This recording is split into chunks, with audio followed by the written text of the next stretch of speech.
the college ranks, while your UMD football season has come to a close, one player has been nominated for the 2024 Harlon Hill Award. Quarterback Kyle Walljasper is one of 43 athletes up for the nomination following a season where he tied his career high with 22 passing touchdowns, and not to mention he added 8 more on the ground.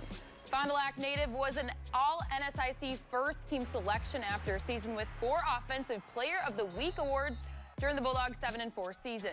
The winner of the award will be announced on Friday, December 20th. So the comments